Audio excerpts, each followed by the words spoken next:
जिस नाम में सामर्थ्य है, जो नाम सभी नामों से ऊंचा है, उस सामर्थ्य प्रभु यीशु मसीह के सामर्थ्य नाम में आप सभी को सलाम। टैबरनेकल मिनिस्ट्री इंटरनेशनल की ओर से मैं आप सभी का स्वागत करता हूँ। और इस दिन को हम मनाएं क्योंकि ये परमेश्वर ने ये दिन आपको, मेरे लिए और हम सब के लिए उसने बनाया है। और इस दिन में हम आनंदित हो गए क्योंकि ये दिन जो है परमेश्वर ने हमारे लिए बनाया और ये दिन परमेश्वर का है। और इसमें आइए इस विजय दिन में हम उसकी उपासना करें, उसकी आराधना करें और आज के वचन के लिए हम तैयार हो जाए। सभी जन मिलकर हम दुआ करेंगे। प्यारे परमपिता, इस वक्त हम आपके पास आते हैं परमेश्वर, जैसे है वैसे आपके पास आते हैं और हम यही दुआ करते हैं, हमारे सारे गुनाहों को तू माफ कर परमेश्वर, और तेरे लहू से धोकर तू हमें साफ कर। और हाँ तेरे पवित्र आत्मा, इस वक्त हम आपका स्वागत करते हैं प्रभु, हम आपका स्वागत करते हैं। तू आ और तू हमें चला परमेश्वर, तू हमारे अगुवाई कर, यही हम दुआ करते हैं यीशु मसीह के सामर्थी नाम में परमेश्वर। और हाँ प्यारे प्रभु, हमें तू अंदर ले चल, उस पवित्र स्थान में तू हमें ले चल परमेश्वर। हम अपने आप को तेरे हवाले कर देते हैं, पूरी तरह से तेरे हवाले कर देते हैं परमेश्वर। आज हमारे दिलों को, हमारे जिंदगी को आपके लिए हम खोल देते हैं परमेश्वर। जो तू चाहता है वो तू कर और तू हमें बदल परमेश्वर। तेरे वचन के द्वारा तू हमसे बातें कर, यही हम दुआ करते यीशु के सामर्थ्य नाम में। प्यारे पवित्र आत्मा, इस वक्त तेरे लोगों को, इस रिकॉर्डिंग को और इस समय को हम तेरे सामर्थ्य हाथों में हम सौंप देते हैं परमेश्वर। और सभी लोगों को जो इस वक्त हमारे से जुड़े हैं परमेश्वर, उन्हें आपके दर्शन के सामने में ऊंचा उठाता हूं परमेश्वर। और हाँ प्यारे प्रभु, इस वक्त मैं दुआ करता हूँ तू सभी को छू ले परमेश्वर, सभी से आकर तुम मिल, एक नई तरीके से आकर तुम मिल और हमसे तू बातें कर परमेश्वर। इस वक्त अंधकार की ताकत, अंधकार की जो तेरे लोगों को पकड़े झकड़े परमेश्वर, इस वक्त मैं उसके आड़े आता हूँ यीशु मसीह के सामर्थ्य नाम में और उसे बांध देता हूँ, नष्ट करता हूँ यीशु मसीह के सामर्थ्य नाम में। और हाँ प्यारे प्रभु, मैं आपके लोगों को, इस समय को, इस रिकॉर्डिंग को आजाद घोषित करता हूँ यीशु मसीह के सामर्थ्य नाम में परमेश्वर। जहाँ कहीं पर भी तेरे लोग स्थित है परमेश्वर, जिस किसी भी हालत में है परमेश्वर, इस वक्त तू उन्हें छू ले परमेश्वर, यही मैं दुआ करता हूँ यीशु के सामर्थ्य नाम में। और आज तेरे वचन के द्वारा तू हमसे बातें कर परमेश्वर और हमें जिंदगी के एक नए आयाम में तू ले चल परमेश्वर। हम आए हैं बदलने के लिए परमेश्वर, एक बदलाव के लिए हम आए हैं परमेश्वर। अपने आप को तेरे जैसे बनाने के लिए हम आपके पास आए परमेश्वर।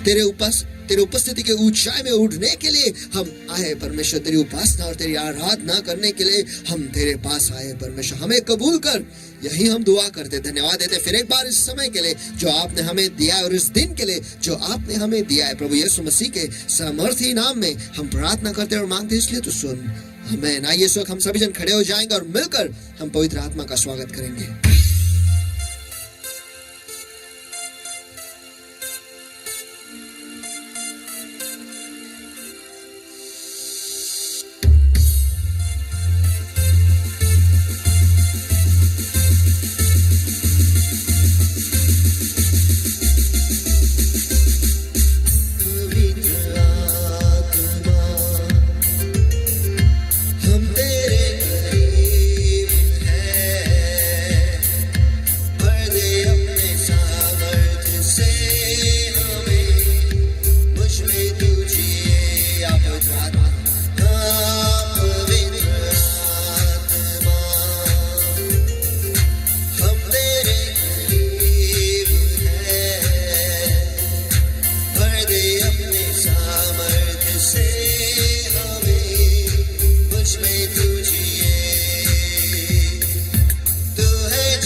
भर दे अपने वचनों से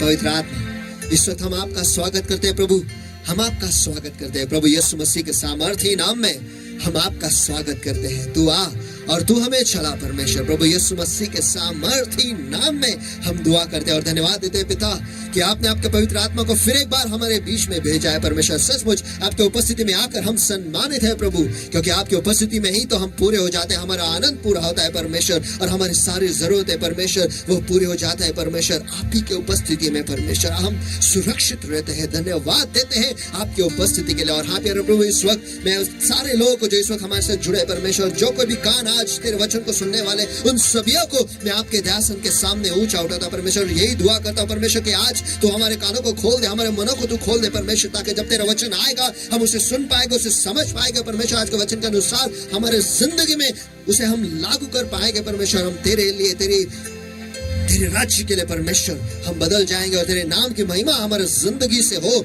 ऐसा तो कर। तू हमसे बातें कर, यही हम दुआ करते यीशु के सामर्थी नाम में। और हाँ प्यारे प्रभु, मैं सारे लोगों को तेरे दयासन के सामने उठाता हूँ परमेश्वर। इस वक्त हर अंधकार का जो अंधकार की बंधुआई जो तेरे लोगों को पकड़े जकड़े परमेश्वर, जो उनके शरीरों को पकड़े जकड़े परमेश्वर, हर बीमारी, हर रोग, हर निर्बलता परमेश्वर, इस वक्त में उसके आड़ या तो यीशु मसीह के सामर्थी नाम में उसे बांध देता हूँ, नष्ट करता हूँ यीशु के सामर्थी नाम में परमेश्वर।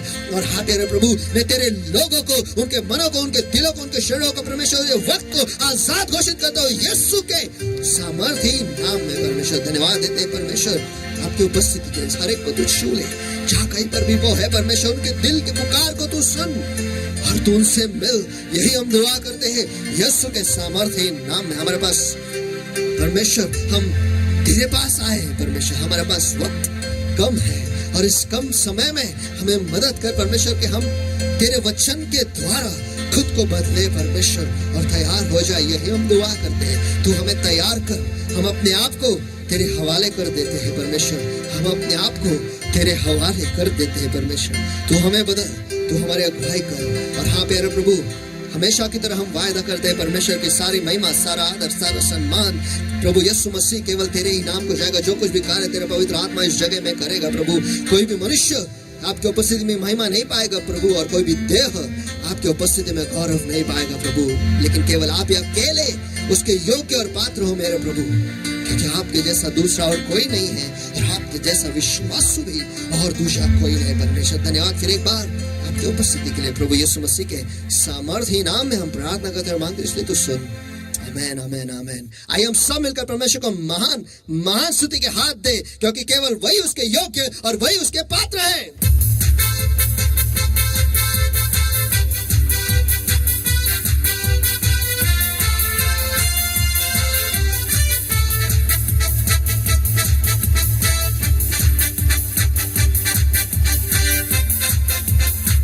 Hallelujah, hallelujah, hallelujah. प्रभु यीशु मसीह के सामर्थी नाम में आप सभी को सलाम। और फिर एक बार टैबरनेकल मिनिस्ट्री इंटरनेशनल की ओर से मैं आप सभी का स्वागत करता हूं। परमेश्वर का वचन कहता है कि और हम जानते हैं कि जो लोग परमेश्वर में से प्रेम रखते हैं उनके लिए सब बातें मिलकर भलाई की उत्पन्न करती है, अर्थात उन्हीं के लिए जो उसकी इच्छा के अनुसार बुलाए गए हैं। आमेन, आमेन, आमेन, आमेन। सचमुच हम सब परमेश्वर से प्यार करते हैं और उसकी इच्छा के अनुसार हम बुलाए गए हैं, और सभी चीजें हमारे लिए अच्छा ही उत्पन्न करता है। आमेन। चाहे हम मौत की तराई से क्यों ना गुजरे, हम कहीं पर भी हो, किसी भी हालत में हो, सभी चीजें हमारे लिए ही अच्छा के लिए ही उत्पन्न होता है, क्योंकि परमेश्वर हमारे साथ है और उसने हमें बुलाया है, उसने हमें चुना है। इसलिए आइए हम सब मिलकर परमेश्वर को महान महान महान स्तुति के हाथ दे।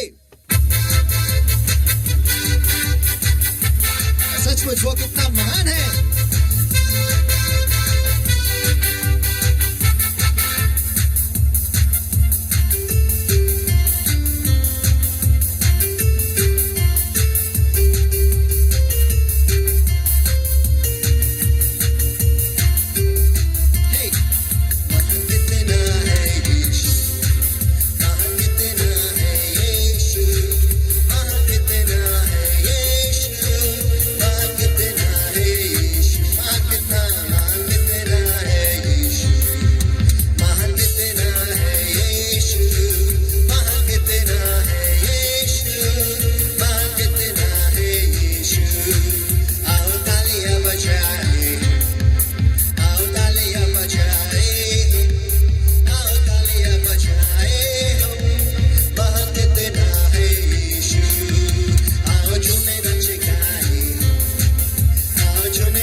फिर एक बार आपका स्वागत करते हैं परमेश्वर। तू आ और तू हमसे बातें कर परमेश्वर। आज तेरा वचन देह रूपी होकर हमारे बीच में आकर हर एक को मिलने दे, यही हम दुआ करते हैं यीशु के सामर्थ्य नाम में। धन्यवाद फिर एक बार आपके उपस्थिति के लिए प्रभु यीशु मसीह के सामर्थ्य नाम में हम प्रार्थना करते और मांगते, इसलिए तो सुन।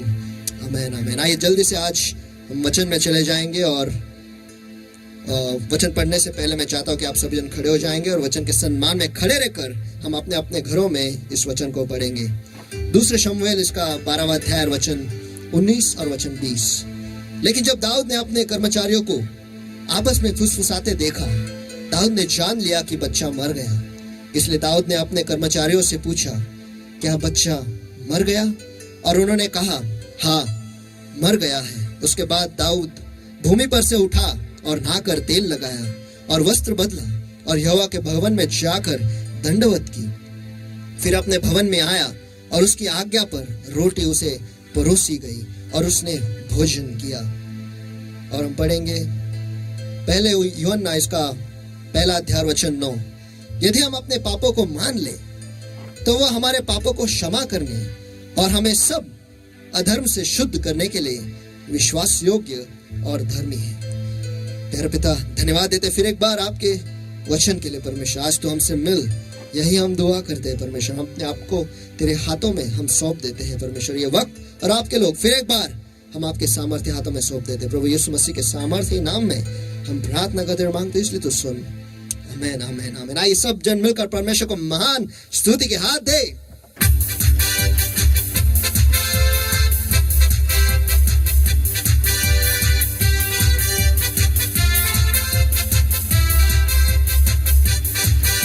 हालेलुया। हम उस विषय में है जिसका नाम है अतीत में रहना या फिर भूतकाल में रहना, और आज हम उस भाग 3 में है। और नीचे बैठने से पहले किसी के पास मुड़कर उनसे कहो, अतीत में रहना, अतीत में रहना। आमीन। आप बैठ सकते हो। हम बाइबल के उस भाग में है जहां पर हम देखते हैं कि दाऊद अपने बच्चे को खो बैठ रहा है और वहां पर इस वक्त उस जमीन पर बैठा है और वो दुआ कर रहा है और वहां पे अटका हुआ है।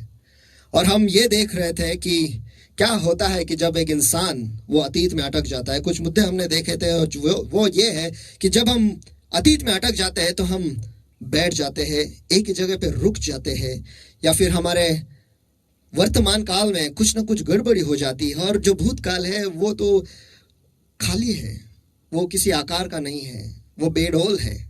लेकिन फिर भी हम इन्हीं सारे चीज़ों में रहते हैं और इसकी वजह से हम अटक जाते हैं।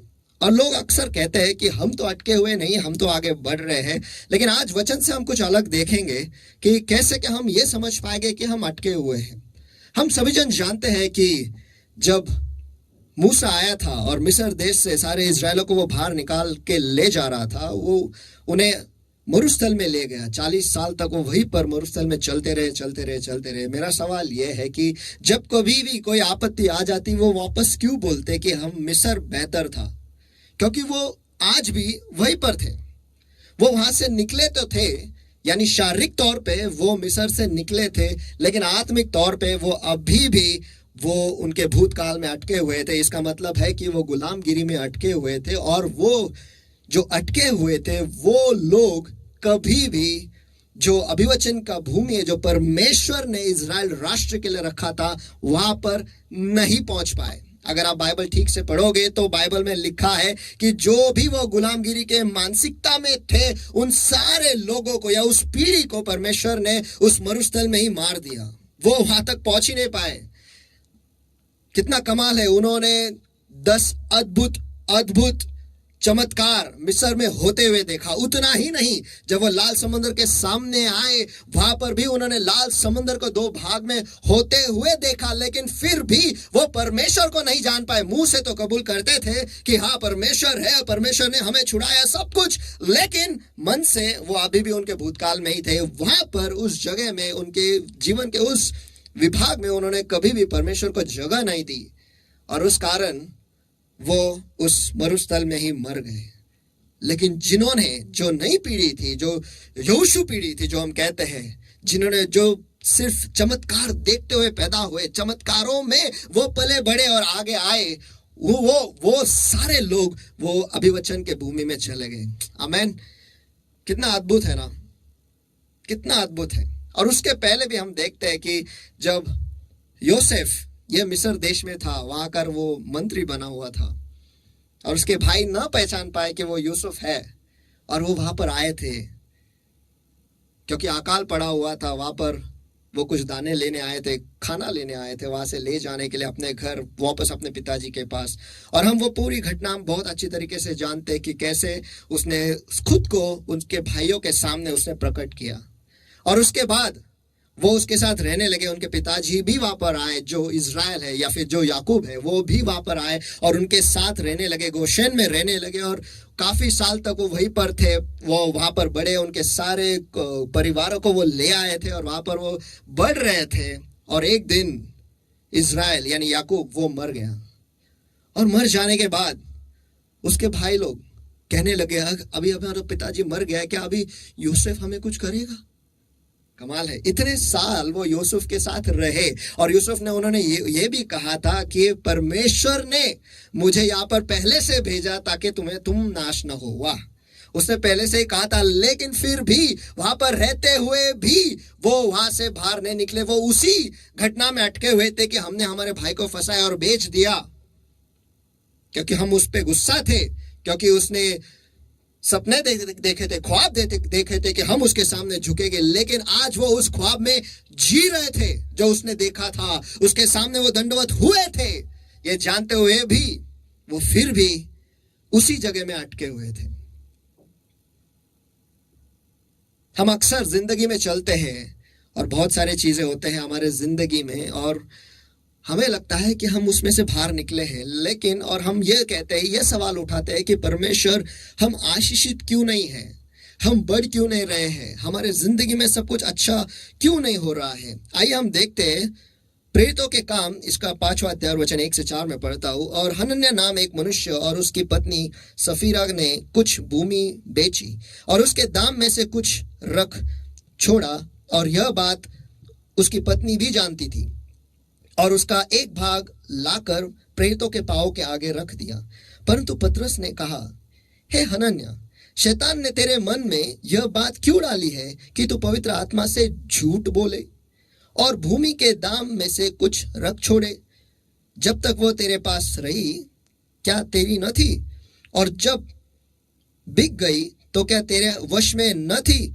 तूने यह बात अपने मन में क्यों विचारी? तू मनुष्य से नहीं परंतु परमेश्वर से झूठ बोलता है। ये उस समय की बात है जब पेंटुकुस का दिन हुआ और परमेश्वर प्रेरितों के द्वारा अद्भुत अद्भुत कार्य कर रहा था, और सभी लोग इकट्ठा रह रहे थे और सभी जनों ने अपना धन दौलत सब कुछ लाकर प्रेरितों को दिया था, और सभी के धन एक साथ उन्होंने रखे थे, और जिन जिन को जैसे जैसे जरूरत पड़ती थी सबको दिया जाता था, और वो बढ़ रहे थे। उन्होंने पवित्र आत्मा को वहां पर कार्य करते हुए देखा। इतने साल जो परमेश्वर ने पवित्र आत्मा को इस भूमि से निकाला था, उसने फिर एक बार पर प्रभु यीशु मसीह के बलिदान के वजह से फिर एक बार वो पवित्र आत्मा को उसने भेजा, और ये कार्य वो उनके नजरों से देख रहे थे और उनके कानों से वो सुन रहे थे। और ऐसे माहौल में कोई तो निकला हनन्याह नाम का, जिसने अपनी जमीन बेच दी और आके थोड़ा सा भाग उसने रख लिया, बाकी का उसने दे दिया। पतरस उससे पूछता है, तू झूठ क्यों बोलता है कि तू सब कुछ ले आया? हम भी जब दुनिया में थे लोगों को हेड़ा बनाते थे झूठ बोलकर, ऐसी सफाई से हम झूठ बोलते थे, ऐसी सफाई से हम झूठ बोलते थे कि सामने वाले को समझता भी नहीं था कि हम झूठ बोल रहे हैं। उन्हें ऐसा लगता था कि हम सच बोल रहे हैं, और उसको सच करने के लिए हम सब कुछ करते थे। और आज हमारी पहचान यीशु मसीह के साथ हुई और हम उसके राज्य में हैं, लेकिन आज भी हम झूठ में अटके हुए हैं, झूठ बोलते हैं आज भी। क्या हम इस भाग में हमारे अतीत में नहीं अटके हैं? और फिर हम कहते हैं कि लोग मुझ पर भरोसा क्यों नहीं करते, लोग अच्छे काम मुझे क्यों नहीं देते, मुझे सफलता क्यों नहीं मिलती है? आप खुद ही देख लो, इस भाग में जहां पर आप झूठ बोले जा रहे हो वो तो आपने ठीक नहीं किया, उस भाग को हमें ठीक करना है। जब वो भाग ठीक हो जाएगा तभी तो आप आगे बढ़ पाओगे। सोचो इसके बारे में, आपके पास एक गाड़ी है, उसके 4 पहिए है, उसमें से एक पहिया चल ही नहीं रहा, क्या आप आगे बढ़ पाओगे? नहीं बढ़ पाएंगे ना।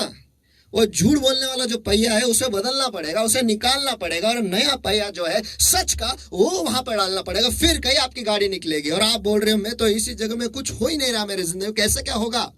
और हमें लगता है किसी को कभी कुछ पता भी नहीं चलेगा कि हम क्या कर रहे हैं या क्या कह रहे हैं, लेकिन वचन कहता है लूका रचित सुसमाचार इसका 8वां अध्याय वचन 17 में, कुछ छिपा नहीं जो प्रकट ना हो और न कुछ गुप्त है जो जाना न जाए और प्रकट ना हो।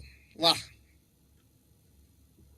हमें लगता है हमने सबसे छुपाया, ऊपर वाले से कौन छुपा सकता है। हम उसके उपस्थिति से कहां छुप सकते हैं।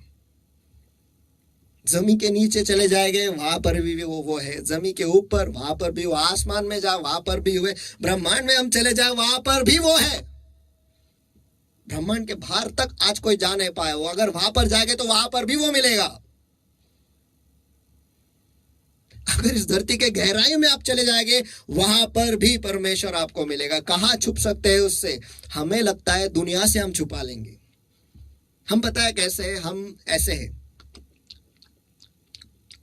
उस बिल्ली की तरह, आंख बंद कर लिया कोई नहीं देख रहा है मुझे, हमें लगता है, लेकिन दुनिया झांक रही है हमारे पास, बिल्ली दूध पी रही है। हमें लगता है किसी को पता नहीं, सबको पता चलता है आप क्या कर रहे हो क्या नहीं कर रहे हो। एक ना एक दिन वो सामने आ ही जाता है। वो क्यों सामने आता है? ताकि आपको ये दिखाई दे कि आप कैसे दिखते हो। वो आईना है ये देखने के लिए कि खुद को हमें ठीक करना है। कोई तो आके बोलते कितना झूठ बोलते हो। हाँ, झूठ तो मैं कभी बोलता ही नहीं। कैसे बोलूं मैं झूठ? मैं यीशु को मानता हूं, कैसे क्या बोलूं मैं झूठ? झूठ नहीं बोल सकता मैं। लेकिन दिल में हम जानते हैं कि इस वक्त भी हम झूठ ही बोल रहे हैं, और फिर हम कहते हैं कि हम आगे नहीं बढ़ पा रहे हैं। पास्टर, हमारे जिंदगी में ऐसे क्यों हो रहे हैं? क्यों हो रहा है? परमेश्वर मुझे छू नहीं रहा है। क्यों नहीं छू रहा है? परमेश्वर का वचन कहता है भजन संहिता 101 और वचन 7 में, जो छल करता है वह मेरे घर के भीतर न रह पाएगा, जो झूठ बोलते हैं वह मेरे सामने बना न रहेगा। अब खुदा खुद बोलता है कि जो झूठ बोलता है वो उसके सामने नहीं रहेगा। फिर हम कहते हैं कि परमेश्वर इसको छू रहा है, उसको छू रहा है, इसको छू रहा है, उसको छू रहा है, मुझे ही क्यों नहीं छू रहा है? जवाब आपके सामने है। आप आपके झूठ के अतीत में आज भी अटके हुए हो। वो भाग को आपने छोड़ा ही नहीं है, वहीं पर अटके हो, उसी चीज में अटके हो। और फिर हम कहते हैं मैं तो निकला हूं, मैं तो नया हूं। नया नहीं है, बहुत सारी चीजें अभी पीछे अटके हुए हैं और उसी में हम रहते हैं, उसी में हम जीते हैं। और फिर हम कहते हैं कि परमेश्वर मुझे आशीष क्यों नहीं दे रहा है? वहां से निकलो। परमेश्वर का वचन कहता है कि जो छल करता है वह मेरे घर के भीतर न रहने पाएगा। झूठ बोल बोल के आप आगे चल के छल ही करोगे, कुछ तो कपटी चीज ही करोगे, और उसमें फिर हम कहते हैं मुझे कलीसिया नहीं आना है। कमाल है यार। और ये सच है। अगर आप झूठ बोलते रहोगे, झूठ बोलते रहोगे, झूठ बोलते रहोगे, बोलते रहोगे तो एक दिन ऐसा ही होगा, फिर आप बोलेगे मुझे कलीसिया भी नहीं आना है। समझ लो आपका खुदा कौन है। फिर बहुत आसान है समझना। देखो, परमेश्वर कहता है एक पेड़ को उसके फल से पहचानो। जो सच का फल है वो कहेगा मैं चाहे कैसा भी हूं, मैं फिर भी परमेश्वर के घर में आऊंगा, क्योंकि मैं जानता हूं जो पीड़ित है उसी को डॉक्टर की जरूरत है। मैं पापी हूं और इसलिए मुझे तारण की जरूरत है, उद्धार की जरूरत है, इसलिए मैं मेरे उद्धारकर्ता के पास आया हूं।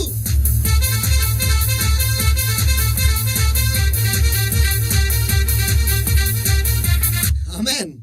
लेकिन अगर मैं कभी कबूल नहीं करता, नहीं मैं झूठ बोलता ही नहीं, ठीक है वो आपके साथ है, फिर ये मत कहिए कि परमेश्वर मुझे क्यों नहीं छूता। हम बदलना ही नहीं चाहते और हम सब कुछ चाहते हैं, नहीं हो सकता है ऐसा।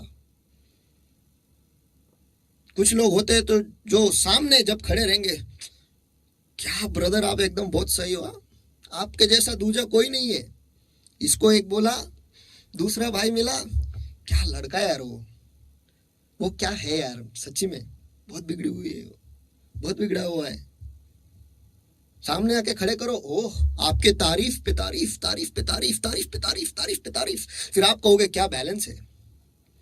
अपने आईफिल टावर से भी ऊंचे तारीफ मेरे बांध रखी है, वाह। लेकिन उनकी सच्चाई, आपकी सच्चाई वो तब बोलेंगे जब वो आपके सामने नहीं है। और ऐसी बड़ी बड़ी बातें, ऐसी बड़ी बड़ी बातें।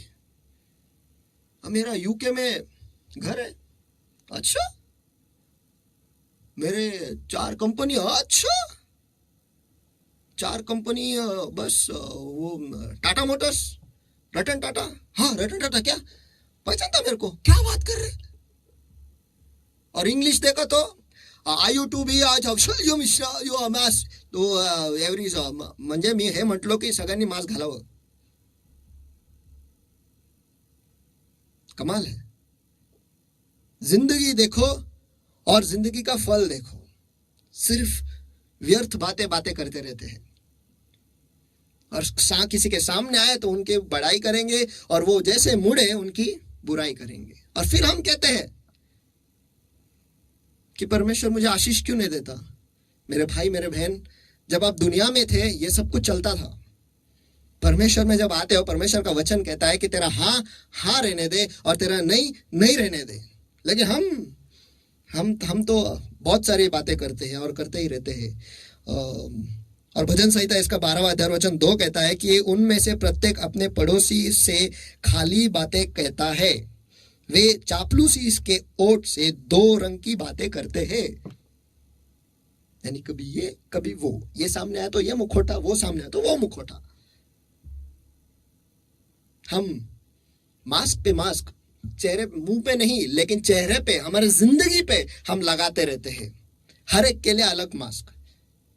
दीपक भाई आए तो पीला मास्क, सनी भाई आए तो नीला मास्क, अतुल भाई आए तो लाल मास्क, रोहिणी आई तो रंग बिरंगा मास्क, रोहिणी गई तो फिर काला मास्क.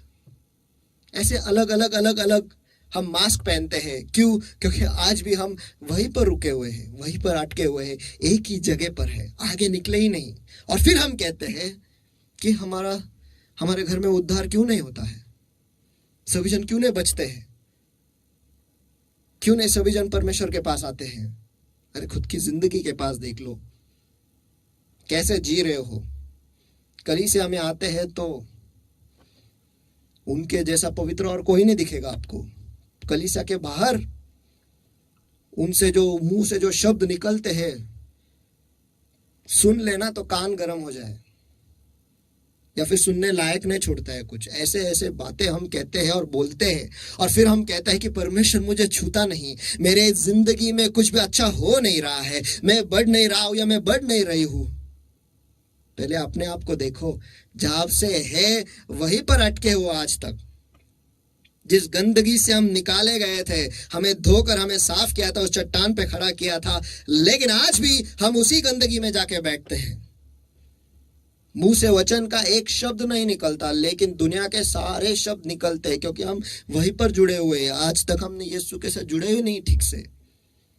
फिर हम कहते हैं कि घर पे ये बीमार, वो बीमार, ये हुआ, वो हुआ, ये नुकसान, वो नुकसान, कहीं पर भी फायदा नहीं, कहीं प्रमोशन नहीं.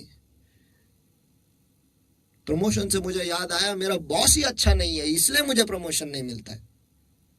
ये नौकरी में छोड़ रहा हूं या छोड़ रही हूं, दूसरी जगह पे जाऊंगा. दूसरी जगह पे गए, वहां पर भी बॉस अच्छा नहीं है, कितना काम करवाते हैं मुझसे, ये जगह भी मैं छोड़ दूंगा. तीसरी जगह गए, यहां पर भी ना मेरा बॉस अच्छा नहीं है. दुनिया में थे तब भी हम सबको दोष लगाते थे कि ये बुरा, वो बुरा, ये बुरी, वो बुरी, इसकी वजह से ये हुआ, उसकी वजह से हुआ. मैं तो ठीक हूं भाई, मैं तो एकदम सीधा हूं, सीधा, एकदम परफेक्ट, मेरे जैसा दूसरा कोई नहीं. सही है, आपके जैसा दूसरा कोई नहीं है, लेकिन आप वैसे ही हो जैसे पहले थे, कुछ बदलाव है ही नहीं. नहीं, मेरा बॉस अच्छा नहीं है, उसकी वजह से मुझे प्रमोशन नहीं मिल रहा है. 3 बॉस बदल चुके, तीनों बॉस में कुछ खामियां थी. थोड़ा सोचना चाहिए, तीनों बॉस गलत थे या मैं गलत हूं. 3 लोग तो गलत नहीं हो सकते. चलो एक समझ लिया, दूसरा भी समझ लिया, तीसरा भी, और वही चीज को लेकर कैसे क्या संभव है. कुछ तो कहीं तो गड़बड़ है. 3 लोग गलत नहीं हो सकते ना. तीनों भी यही कहते थे काम कर. तू काम नहीं करता तो हम प्रमोशन कैसे दे. नहीं, मैं तो काम करता हूं. दुनिया में थे वही वही करते थे कि सबको दोष लगाते थे, इसकी वजह से उसकी वजह से, ये वो बड़ी बड़ी बातें करते थे। कहीं पर कभी कभी आएंगे, चर्च में आए हैं, और या फिर चर्च से पहले जब कभी कलीसिया कभी गए नहीं थे, बाहर भी हम थे, तभी हम राजा की तरह घूमते थे। है तो खाली, राजा का र भी नहीं है उनके पास, लेकिन ऐसे घूमते थे जैसे कि राजा महाराजा थे। कुछ काम नहीं करेंगे, आराम से बैठेंगे, आराम से आएंगे, सब कुछ बाबा मेरे लिए सब कुछ तैयार चाहिए, फ्री में आऊंगा या आऊंगी। कलीसिया में आने के बाद भी वही, ब्रदर स्पीकर उठाओ, हाँ मैं आया 1 मिनट, ये क्या 1 मिनट हो गया, फिर बाद में सब कुछ लगा लिया, सब कुछ लगा लिया, आपकी जरूरत नहीं है, कुछ काम है नहीं, कुछ नहीं है, सब हो गया है। जैसे दुनिया में थे आज भी वैसे ही है। और फिर हम कहते कुछ भी नहीं हो रहा है जिंदगी में, कुछ बढ़ा हुआ ही नहीं है, कैसे क्या बढ़ेंगे? कभी नहीं बढ़ेंगे, क्योंकि वहां पर देखो, कोई भी चीज जहां पर अटकी हुई रहती है ना, वहीं पर अटकी हुई रहती है। उसे चलना नहीं कहते हैं, उसे बढ़ना नहीं कहते, उसे अटका हुआ कहते हैं। क्यों अटका हुआ कहते हैं? क्योंकि वो जो चीज है वो वहां पर रुक गई है, वहां से हिल नहीं रही है, वो थम गया है, किसी चीज की वजह से थम गया है। और यही है हमारा अतीत। हम जैसे थे वैसे आज भी हम वैसे ही जीते हैं, और हम चाहते हैं कि परमेश्वर हमारे लिए कुछ बड़ा करे। कभी नहीं होगा, कभी नहीं होगा। जब हम इस दुनिया में थे तभी मेकअप लगा के बाहर घूमते थे और सभी लड़कों को हमारी तरफ आकर्षित करते थे, या फिर हम लड़कियों को हमारी तरफ आकर्षित करते थे। आज हम प्रभु में आए हैं, हमें परमेश्वर की ओर आकर्षित होना है, लेकिन आज यहां पर आकर भी हमने लोग बदल दिए। पहले दुनियाई लोग थे, आज कलीसिया के लोग हैं। जब हम कलीसिया में आते हैं, कलीसिया के बाहर हम फिर भी वही करते हैं जो हम करते आए हैं। ये उसको देख, ये इसको देख, क्या फायदा? जो आप खुद हो उसे आप सुधार नहीं रहे हो, उसे परमेश्वर के सामने मन भाव ऐसे नहीं बना रहे हो, तो परमेश्वर आपको कैसे छुएगा? परमेश्वर आपको आगे कैसे बढ़ाएगा? नहीं बढ़ा पाएगा। वहीं पर अटके हो, उन्हीं चीजों में हो। आज के तारीख में भी उन्हीं चीजों में हम हैं। और फिर ऐसे ही लोगों की शादी हो जाती है और फिर हम कहते हैं कि हमारी शादी पास्टर ठीक से नहीं चल रहा। अरे जो आप पहले कर रहे थे आज भी वही कर रहे हैं। पहले अफेयर करते थे, आज भी अफेयर कर रहे हैं, प्रभु में आने के बावजूद। फिर हम कहते हैं कि हमारी जिंदगी ठीक से क्यों नहीं चल रही, हमारी गाड़ी ठीक से क्यों नहीं जा रही है। जो आप पहले करते थे वो भी आज भी वही कर रहे हो, तो आप और किस चीज की अपेक्षा कर रहे हो कि सारे अच्छी चीजें आपके पास आएगी? नहीं होगा। आपकी शादी तो बर्बाद है और आप रोते रहोगे और फिर कहोगे परमेश्वर क्या तू मेरे पास नहीं देख रहा है? वो देख रहा है, वो ये देख रहा है कि आज भी आप वही कर रहे हो जो आप करते आए थे। तो फिर कैसे क्या आप आशीषित हो? उसे एक कारण तो दो, आपको आशीषित करने के लिए उसे कारण तो दो। उसके आज्ञा पालन में बैठो तो कहीं तो, वो भी नहीं। और फिर हम कहते हैं हमारे जिंदगी तो बहुत बुरी है। कह रहे क्यों शादी किया वही नहीं समझ में आ रहा है, नहीं समझ में आता है। अटके हुए, आगे नहीं बढ़ पा रहे हैं। शादीशुदा जिंदगी खराब, शांति नहीं, अशांति सभी जगह पे, दुख दर्द हर दिन। उठते हैं तो रोते हैं, सोते हैं तो रोते हैं, लेकिन फिर भी कुछ ठीक नहीं हो रहा है, कुछ भी ठीक नहीं हो रहा है। फिर हम कहते हैं कि इसमें ही कुछ खराबी है, इसे बदल देंगे। पति को बदला, पत्नी को बदला। दूसरा, इसमें भी कुछ फॉल्ट है,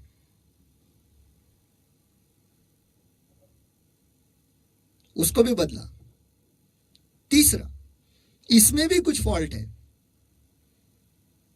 चौथा, इसमें भी कुछ फॉल्ट है। पांचवा, 1 मिनट रुक जाओ भाई, यह ऐसा हिसाब है कि जब तक लड़का नहीं होगा तब तक। ऐसा नहीं होता।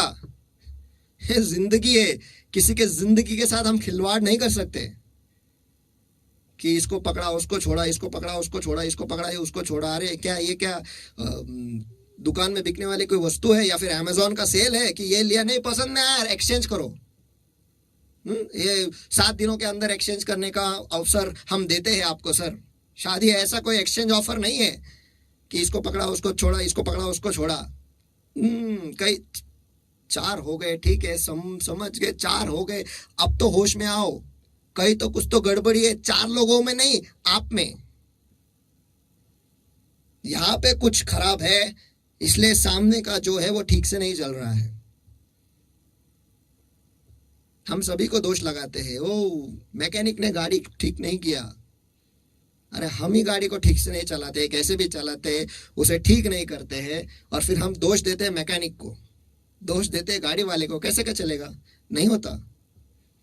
हम अपने आप को ही नहीं सुधार रहे, वहीं पर हम अटके हुए हैं और ऐसे लोग वहीं पर रहेंगे, कभी आगे जिंदगी में नहीं बढ़ेंगे क्योंकि वो खुद को ही नहीं देखते हैं। बाकी सबको देखेंगे लेकिन खुद को नहीं देखेंगे। खुदा में आने से पहले बिस्तर पे लेटे रहते थे, खुदा में आए आज भी बिस्तर पर ही लेटे हैं। 5 बज गए, 6 बज गए, 10 बज गए, 12 बज गए। देखो जब हम खुदा में नहीं थे तभी हम 1 बजे उठते थे, आज हम खुदा में आए हम 12 बजे उठे। हमारे जिंदगी में सुधार हुई है। वाह कितना सुधार हुआ है ब्रदर सिस्टर, ये सुधार आप ही को मुबारक। परमेश्वर का वचन कहता है, दाऊद कहता है कि भोर सवेरे मैं तुझे खोजूंगा। भोर सवेरे, भोर सवेरे किसने देखा है? हाँ वही तो हम सवाल कर रहे हैं, किसने देखा है? परमेश्वर आपके जिंदगी में आया है तो कुछ तो बदलाव होना चाहिए ना। इसे कहते हैं अटके हुए लोग। और फिर वो कहते हैं हम तो अटके हुए नहीं, हम मैं तो प्रेयर करता हूँ, सब कुछ करता हूँ। हाँ 1 बजे उठ के करता हूँ अलग बात है, लेकिन सब कुछ करने के बाद भी परमेश्वर मुझे आशीष नहीं दे रहा, मेरे घर पे कुछ नहीं हो रहा है, मुझे प्रमोशन क्या, मुझे नौकरी भी नहीं मिल रही है। 12-1 बजे उठने वाले लोगों को कहाँ से नौकरी मिलेगी? पंछियों के पास ही देख लो, सवेरे सवेरे उठ के जाते हैं वो खाना ढूंढने के लिए, बाद में घर पे बैठते हैं, बाद में खेलते हवा उड़ते हैं, लेकिन उसमें भी वो खोजते हैं। हम तो दोपहर को उठते हैं और फिर हम खोजते हैं कहाँ से मिलने वाला है। लॉकडाउन जारी है, 7 से 11 ही सब चीजें खुले रहेंगे। हाँ हम उठेंगे ना 10:55 को और फिर हम ढूंढते जाएंगे, दुकान उगड़े करे, कोई दुकान खुला है क्या, यहाँ से वो मिलेगा क्या, वो मिलेगा क्या। अरे कहाँ से? 5 मिनट में जब दुनिया बंद हो रही है तब हमारा दुनिया शुरू होता है। और हम कहते हैं कि हम यीशु में है, हम आगे बढ़ने वालों में से है। कितने आगे बढ़े दिखाई दे रहा है। एक पेड़ को उसके फल से पहचानो, परमेश्वर ने कहा, और सही दिखाई भी दे रहा है कि कैसा फल है और कैसा पेड़ है। कुछ बदलाव ही नहीं है, जैसे थे वैसे, सिर्फ नाम के लिए आए। हाँ हम यीशु हर इतवार को हम अभी हम कह सकते हर इतवार को मैं लॉग इन करता हूँ। कलीसिया 10 बजे शुरू होती है। हाँ ठीक है ना, यूट्यूब पे है ना, बाद में देखता हूँ। हो बाद में, कभी बाद में उठने के बाद। अच्छा कब उठोगे? 1 बजे। अच्छा 1 बजे उठोगे तो उसके बाद नाश्ता पानी? नहीं नाश्ता नहीं करता मैं, डायरेक्ट दोपहर का खाना हो जाता है हमारा। दोपहर का खाना होने के बाद फिर सुस्ती आती है ना, फिर थोड़ा सोना चाहिए, क्योंकि हम आलसी बिल्कुल नहीं है, लेकिन खुद का सेहत का हम ख्याल रखते हैं। हम उसे ये नाम देते हैं, सेहत का ख्याल रखना। फिर से सो जाते हैं, फिर 5 बज जाते हैं तो चाय का समय हो जाता है ना। फिर क्या है, तब तक तो फोन का बैटरी खत्म, और हम भारत में रहते हैं तो लाइट तो चली ही जाती है शाम को। फिर शाम को कैसे सब दोस्त लोग भी आते हैं, मिलते हैं, बातें होती है, ये वो होता है। फिर कल देखेंगे, यूट्यूब पे है ना, रिकॉर्डेड है, लाइव थोड़ी है, बाद में देख सकता हूँ। अटका हुआ इंसान दुनिया में था तब भी वैसा, आज बस यीशु का नाम लेबल लगा हुआ है, लेकिन है वैसे ही। और फिर हम कहते हैं हमारे हाथों को बरकत क्यों नहीं है, हमारे घर में इतना आर्थिक मंदी क्यों है, हमारे घरों में आशीष क्यों नहीं है। सवाल हम उठाते हैं लेकिन जवाब खुद में नहीं ढूंढते। जवाब आपको खुद में ही मिलेगा, क्योंकि आप अटक गए हो। दाऊद एक ही जगह पे बैठा हुआ था, वो हिला नहीं, वो जमीन के साथ चिपका हुआ था, जमीन के साथ चिपका हुआ था, जमीन के साथ वहीं पर, हिला नहीं। जो अटके हुए लोग हैं वो हिलते नहीं है, वो वहीं पर रहते हैं। सिर्फ नाम का लेबल ऊपर है, यीशु नामक, बस। लेकिन है तो उधर ही, कुछ नहीं बदला है। यहाँ पर आज भी हम उसी जगह पर रह रहे हैं जहां पर हम पहले रहते थे। परमेश्वर में आने से पहले हमको लगता था कि हम परिपूर्ण हैं, हम सब कुछ जानते हैं, हम ज्ञानी हैं, हम न्यूटन हैं, हम आइजैक हैं, हम थॉमस एडिसन हैं, हमें सब ज्ञान है। तो अब क्या पढ़ना है बाइबल? बाइबल तो मैं सब कुछ जानता हूँ, और यीशु में आने के बाद बाइबल को तो मैं जानता हूँ, अंदर बाहर ऊपर नीचे सब कुछ जानता हूँ। इसमें से अब क्या मिलेगा? सामने वाला क्या कहेगा? इसलिए हम कहानी बंद कर देते हैं, सामने वाला को सुनते भी नहीं है। क्यों? क्योंकि हम परिपूर्ण हैं। यही भावना जब हम दुनिया में थे, हमें लगता था कि हम सही है। आज हम परमेश्वर में आए हैं, उसके सामने परमेश्वर कहता है कि उसके सामने नम्र हो। कहाँ नम्र है? ना, हम दिल से नम्र है। कहाँ से नम्र है? सामने वाले को सुनने के लिए भी अब तैयार नहीं हो। वचन से सामने वाले ने एक बोला तो हम सामने से दो बोलने के लिए तैयार है। क्यों? क्योंकि हम परिपूर्ण हैं। हमें लगता है हम पूरे हैं, लेकिन अटके हुए वहीं पर है,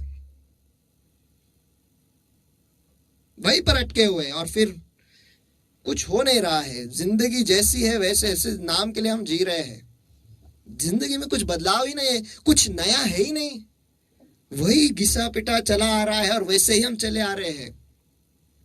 कुछ भी नया नहीं, कुछ भी।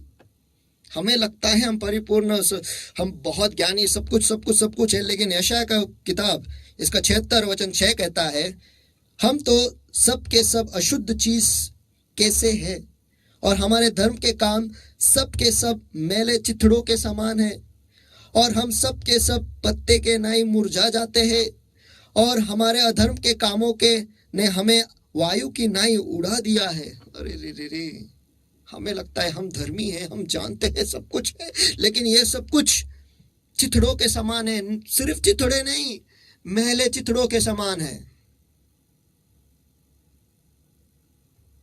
और उसके ऊपर हम कहते हैं कि हमें बाइबल का ज्ञान है, ये है, वो है, सब कुछ है, लेकिन जब परमेश्वर के सामने आके खड़े हो जाते हैं, परमेश्वर छूता नहीं। सवाल है क्यों? उसी मानसिकता में हम अटके हुए हैं, आगे नहीं बढ़ पाए हैं, आगे नहीं बढ़ पाए हैं। और फिर दूसरों को दोष लगाते हैं कि इसकी वजह से, उसकी वजह से ये सारी चीजें हो रही। मैंने कुछ नहीं किया है,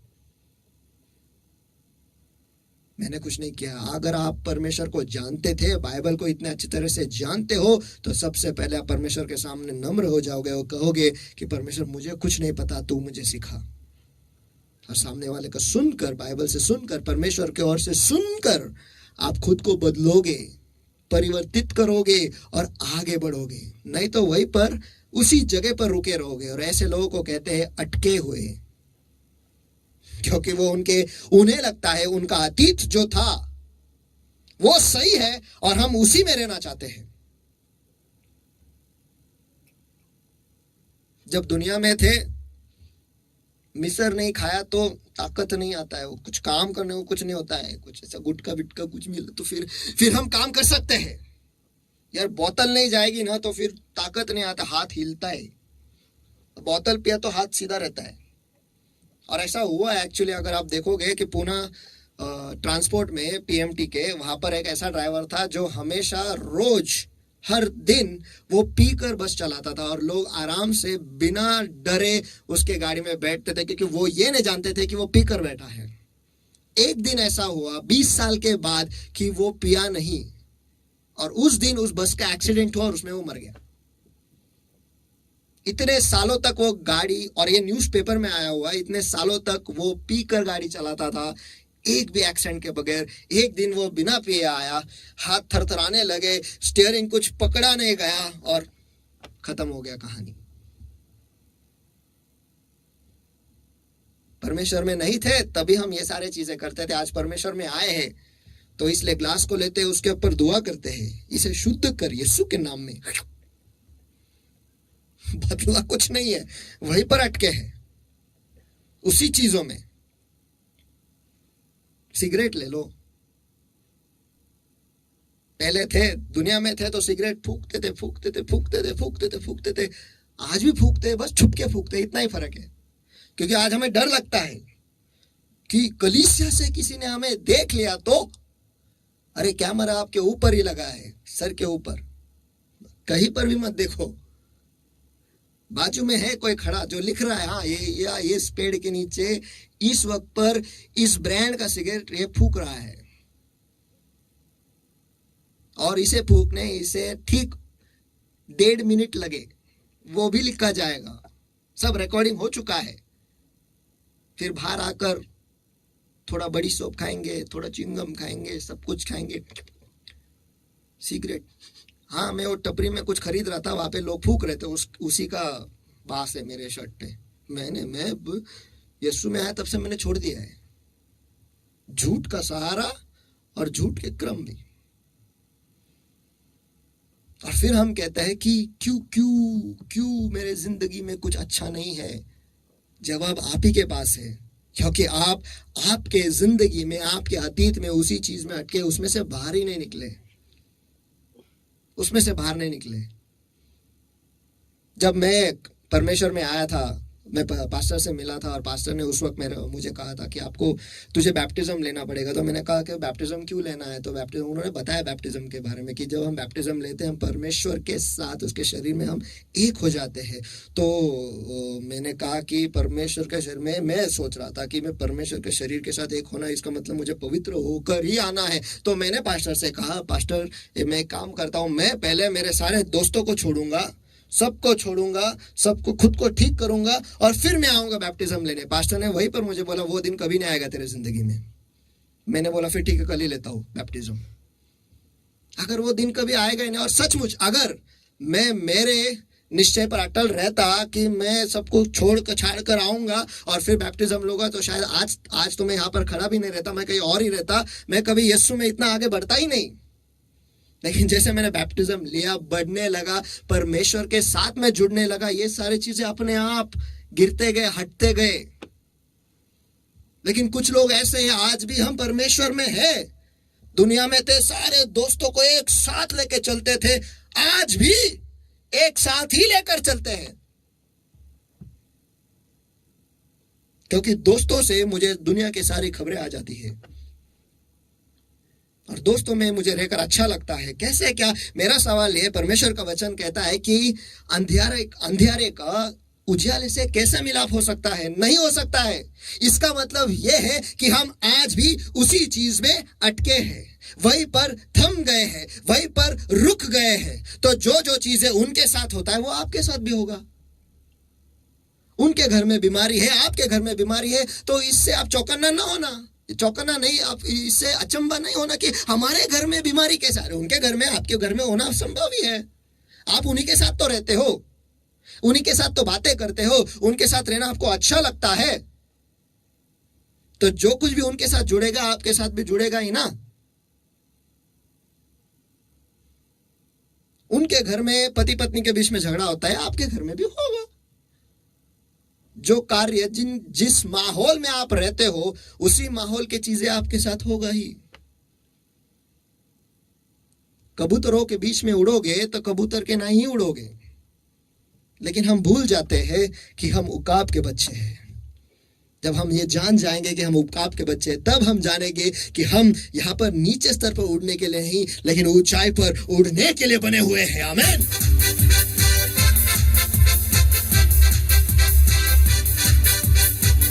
लेकिन एक व्यक्ति जो कहता है कि ये सारी चीजें जो मैं कर रहा हूं ये ठीक है, तो फिर मुझे आपको बताने दो कि आप कभी आगे नहीं बढ़ पाओगे। हाँ, आप यीशु में रहोगे, बस रहोगे, नाम के लिए रहोगे, और एक दिन ऐसा आएगा जब आप यीशु को भी छोड़ दोगे, आपको भी नहीं पता चलेगा कि आप कब चले गए मिस्र में। फिर आप ढूंढते रह जाओगे मैं क्या कर रहा था, क्या कर रहा हूँ। इसलिए आप देखोगे अक्सर लोग कभी कभी कहते हैं, जब वो ज्यादातर दुनियाई लोगों के साथ रहते हैं ना, उन्हें कलीसिया आने के लिए भी तकलीफ होता है। उन्हें कलीसिया का जो ऑनलाइन मैसेज है वो देखने के लिए भी तकलीफ होता है। उसी जगह पर वो यूट्यूब देखेंगे, पिक्चर देखेंगे, ये देखेंगे, वो देखेंगे, सब कुछ देखेंगे, लेकिन मैसेज नहीं देखेंगे क्योंकि जमता ही नहीं है। अकड़ गए, जकड़ गए, रुक गए, अटक गए हैं। वो कैद में चले गए दुनिया के, उसके जाल में फंस गए। फिर से नाम के लिए कहते हैं कि हम यीशु में हैं, और फिर हम कहते हैं कि मेरी जिंदगी में कुछ हो ही नहीं रहा है, लेकिन हम उस मछली की तरह जो अटक गए हैं। और मुझे आपको बताने दो, अगर मछली को जाल से छुड़ाना हो तो किसी तीसरे व्यक्ति की जरूरत है, और उस मछली को शांत होना पड़ता है। जितने आप तड़पते रहोगे उतना ज्यादा आप उस जाल में फंसते जाओगे, फंसते जाओगे, फंसते जाओगे। और हम कहते हैं कि ये सब दोस्त तो जरूरी है। हाँ, दोस्त जरूरी है, मैंने कब कहा नहीं है। अरे पवित्र आत्मा के साथ दोस्ती बनाओ, यीशु के साथ दोस्ती बनाओ। अगर वो अपने साथ है तो काफी है। परमेश्वर का वचन कहता है, अगर परमेश्वर आप हमारे बाजू से तो हमारे विरुद्ध में कौन खड़ा रहेगा? कौन या क्या खड़ा रहेगा? वो है, काफी है। हमारा पल्ला भारी है और हर हाल में हमारा ही विजय है। क्यों? क्योंकि विजय का राजा, राजाओं के राजा, प्रभुओं के प्रभु यीशु मसीह हमारे बाजू से है।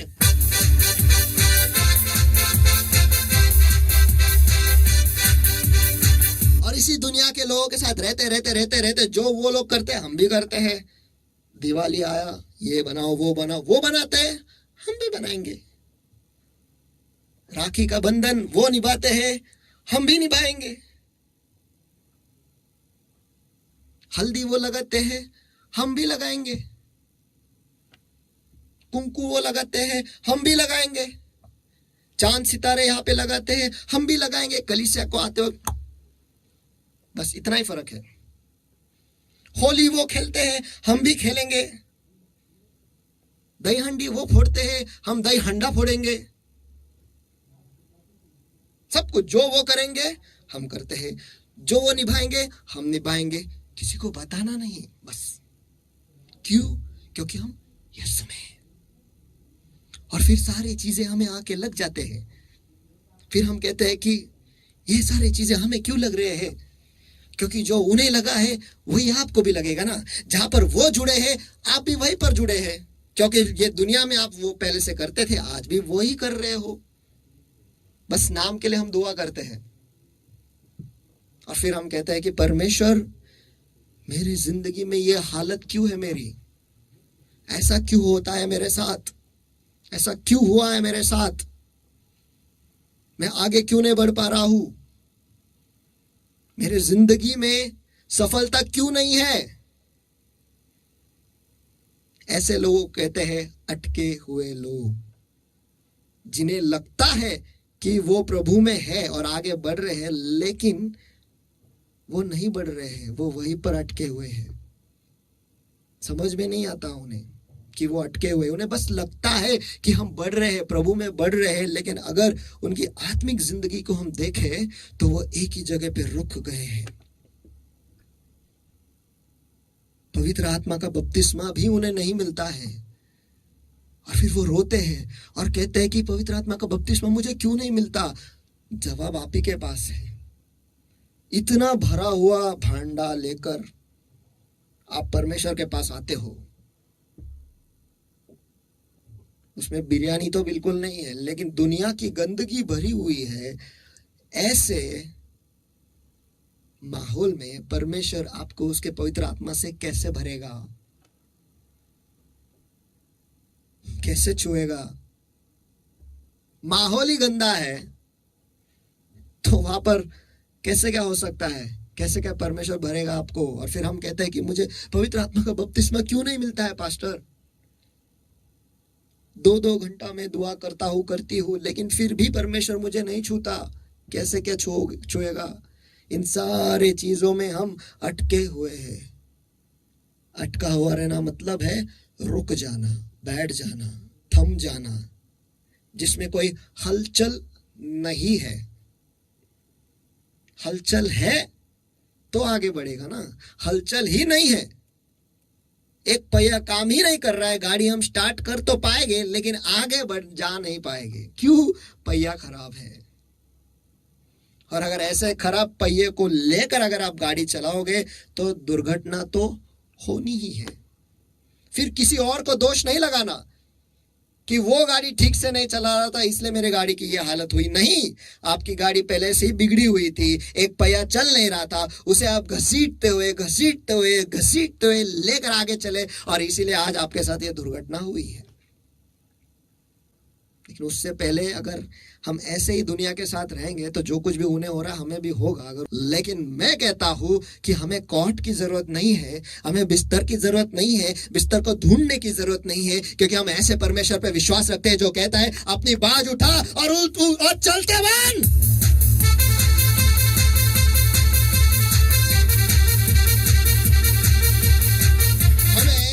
ऑक्सीजन कहां पर मिलेगा यह ढूंढने की जरूरत नहीं है। क्यों पता है? क्योंकि हम ऐसे परमेश्वर पर विश्वास रखते हैं जिसने आदम में उसने श्वास फूका, जिसने 4 दिन मरे हुए लाजर में भी ऑक्सीजन फूका और उसे जिंदा बाहर ले आया है।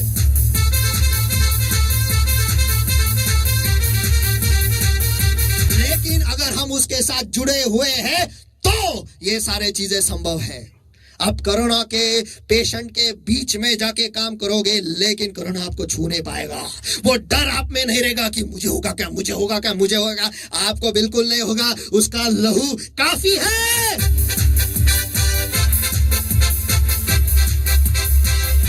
लेकिन अगर आप एक अटके हुए इंसान हो इन सारे चीजों में तो डर आपका भाग जरूर होगा, क्योंकि दुनियाई लोग इसी डर में जीते हैं। और उन चीजों में हम भी आज अटके हुए तो हम भी वहीं पर पाए जाएंगे। जो उनके साथ होता है हमारे साथ भी होगा ही। लेकिन जिस दिन हम यीशु के सामने सचमुच आएंगे ना तो 12 साल से भी अगर लहू बह रहा है हम क्षण में ठीक हो जाएंगे यार, क्षण में। चाहे हम हमारे जिंदगी में मर क्यों ना गए हो, सब कुछ खो क्यों ना गए हो, लेकिन जब यीशु सीन पर आएगा ना तो वो हमें जिलाएगा, हमें जिंदा करेगा। बस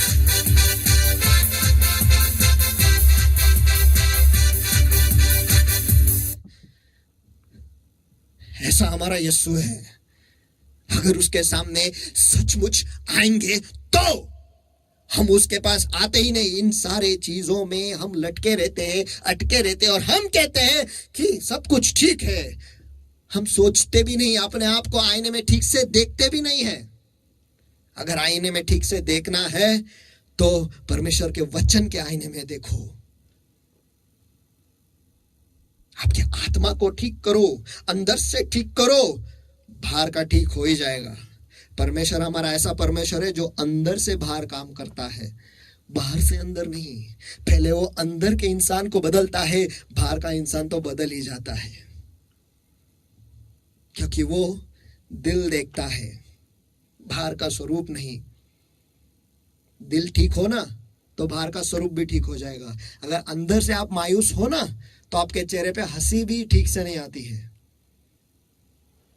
अंदर से अगर आप दुख से भरे हुए ना चेहरे पे दिखाई देता है। चाहे कितना भी कोशिश कर लो, आप सबसे बेहतरीन एक्टर या एक्ट्रेस क्यों ना हो, फिर भी चेहरे पे दिखाई देगा, क्योंकि अंदर से दुख और दर्द है।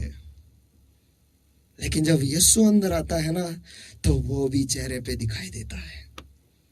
वो रोशनी, वो खुशी, वो आनंद हर वक्त दिखाई देगा, क्योंकि हम तो राजाओं के राजा को मिलकर आए हैं, उसके साथ जीते हैं, उसके साथ रहते हैं। तो ये सारी चीजें से हमें कुछ फर्क नहीं पड़ता है, क्योंकि ये सारी चीजें उसी के नियंत्रण में है।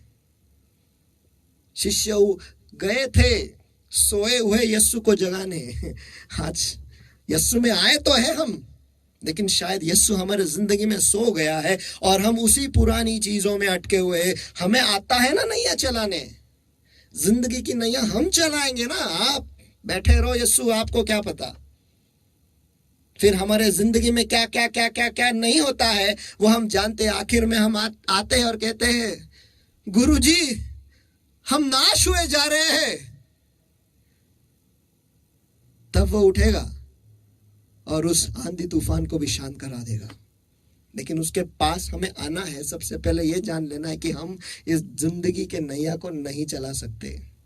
ये कबूल करना है कि हाँ परमेश्वर, मैं इन सारी चीजों में अटका हुआ हूं, रुका हुआ हूं, और इस वजह से मैं आगे नहीं बढ़ पा रहा हूं।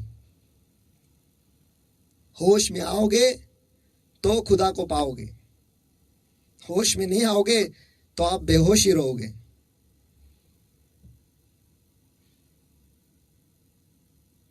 जो कोई भी यीशु को आके मिला है ना, वो बदल गया है।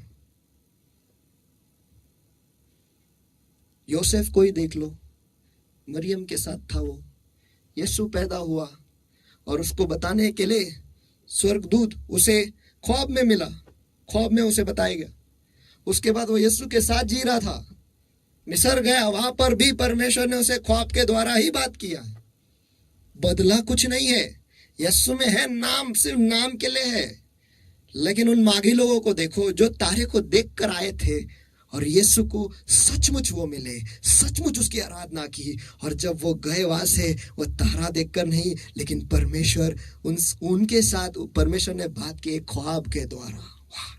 बदलाव, बदल गए, पुरानी चीजों को छोड़ दिया, उसमें अटके नहीं रहे। और उन्होंने कहा परमेश्वर सचमुच तू परमेश्वर है, तेरी आराधना हो, मुझे तुझ जैसा बना। और वो बदल गए। और आज हम 40 साल, 30 साल, 50 साल, 120 साल, 200 साल, 300 साल वहीं पर है, कुछ नहीं हो रहा है। शायद हम भी यूसुफ की तरह है, जो पहले हमने ख्वाब देखा था। आज भी हम कहते हैं परमेश्वर को अगर बोलना है तो ख्वाब के द्वारा मुझसे बातें करेगा।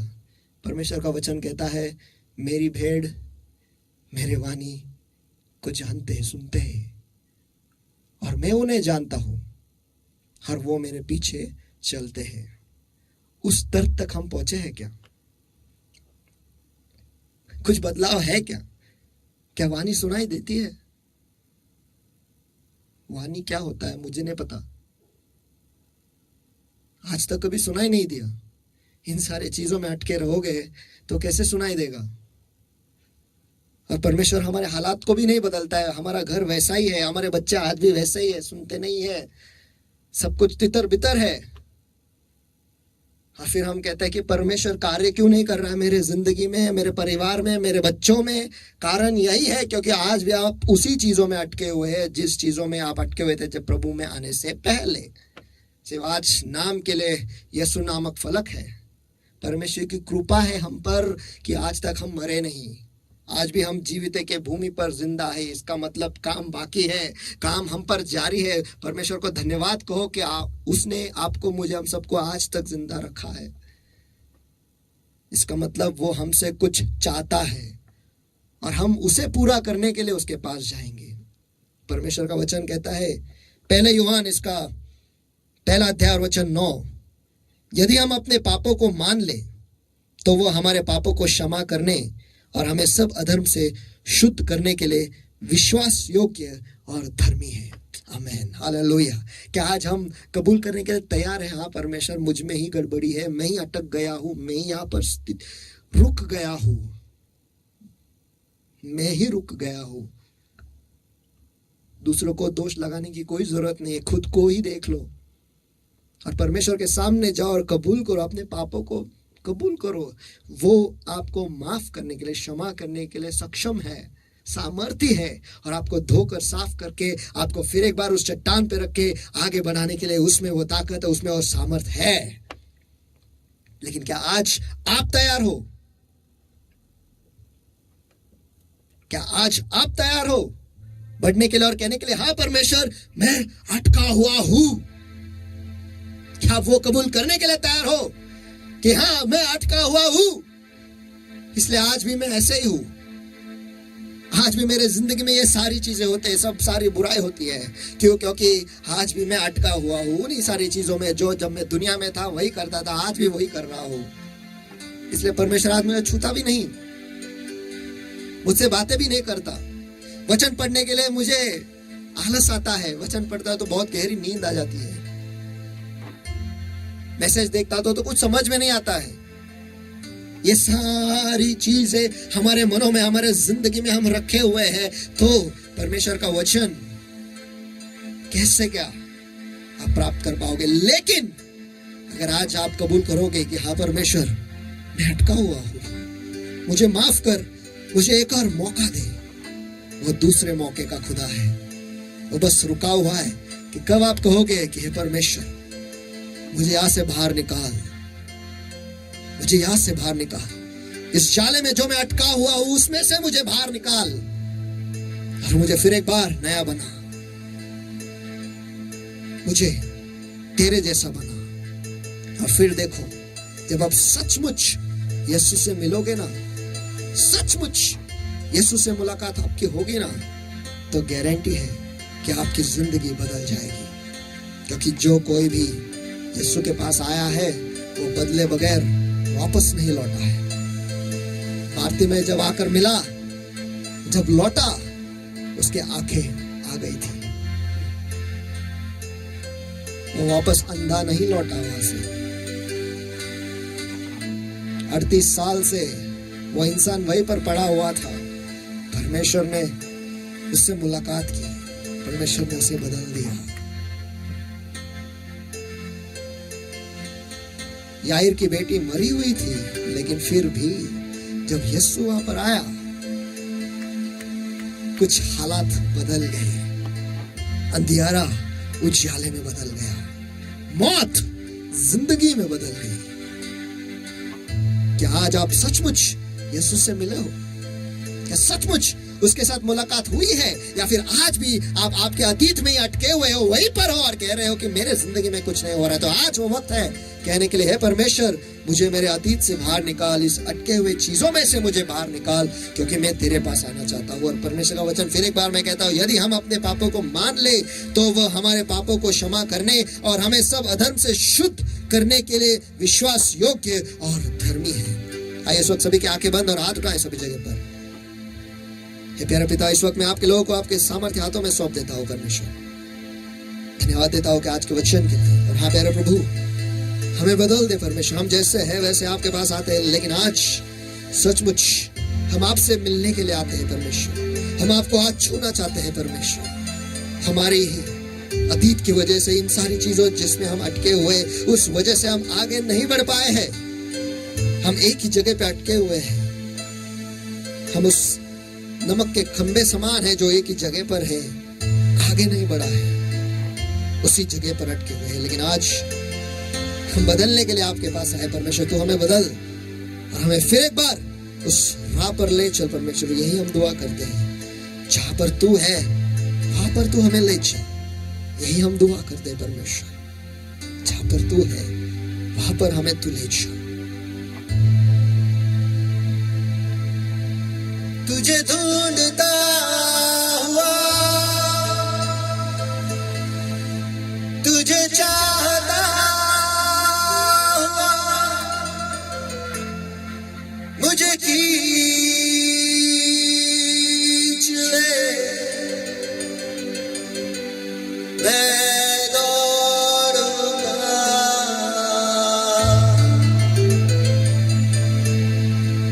तुझे ढूंढता हुआ, तुझे चाहता हुआ, मुझे खींच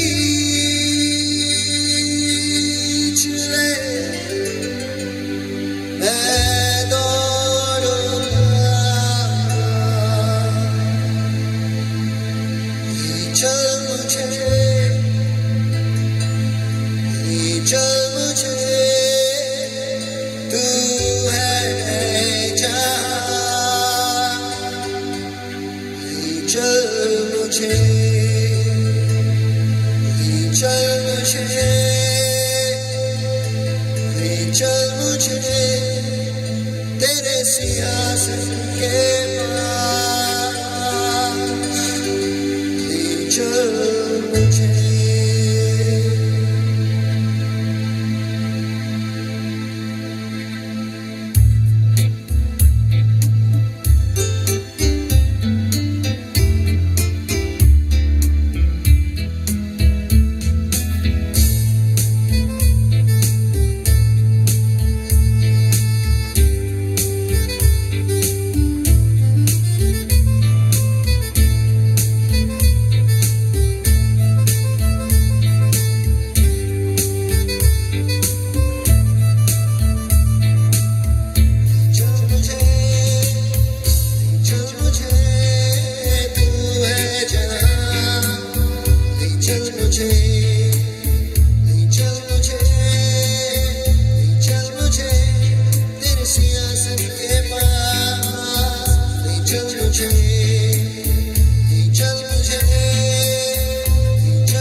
प्यारे प्रभु मेरे परमेश्वर, इस वक्त मैं आपके लोगों को आपके दयासन के सामने ऊंचा उठाता परमेश्वर। जो कोई भी आज आपको पुकार रहा है परमेश्वर, उनके दिल के पुकार को तू सुन।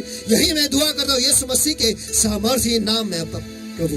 और हाँ प्यारे प्रभु, इस वक्त हर अंधकार की ताकत, हर अंधकार की ताकत परमेश्वर, हर अंधकार का सामर्थ परमेश्वर, हर अंधकार की बंधुआई जो तेरे लोगों को पकड़े हुए जकड़े परमेश्वर, जो उन्हें फिर एक बार उनके अतीत में ले जा रहा है परमेश्वर, जो उन्हें ये समझा चाहिए, दिखाता है परमेश्वर कि वो सही है, अटके हुए नहीं है परमेश्वर। इस वक्त उन सारे दुष्ट आत्माओं के और अंधकार के कामों के विरुद्ध में मैं आता हूँ इस वक्त यीशु मसीह के सामर्थी नाम में, और उन्हें बांध देता हूँ, नाश करता हूँ अभी यीशु के सामर्थी नाम में प्रभु। और हाँ प्रभु, मैं प्रभु मेरे परमेश्वर, इस वक्त मैं आपके लोगों को, उनके मनों को आजाद घोषित करता हूँ यीशु के सामर्थी नाम में।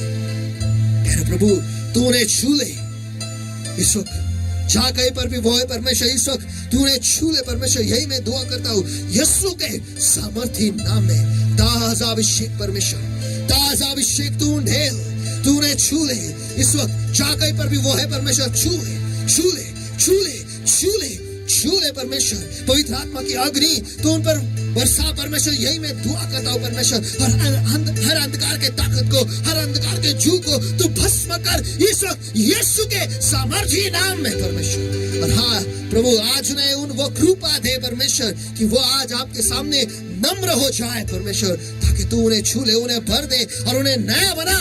यही मैं दुआ करता हूँ यीशु के सामर्थी नाम में। प्यारे प्रभु, मैं आपके लोगों को फिर एक बार आपके हाथों में सौंप देता परमेश्वर। तो उनके दिलों को जानता है, उनके मनों को जानता है परमेश्वर, उनके जिंदगी को तू जानता है, उन्हें पहचानता है परमेश्वर। आज जैसे वो आपके पास आए परमेश्वर, आज उन्हें आपके उपस्थिति के ऊंचाई में तू ले चल। यही मैं दुआ करता हूँ, और उन्हें बदल दे परमेश्वर, उन्हें बदल दे, उन्हें पूरी तरह से बदल दे।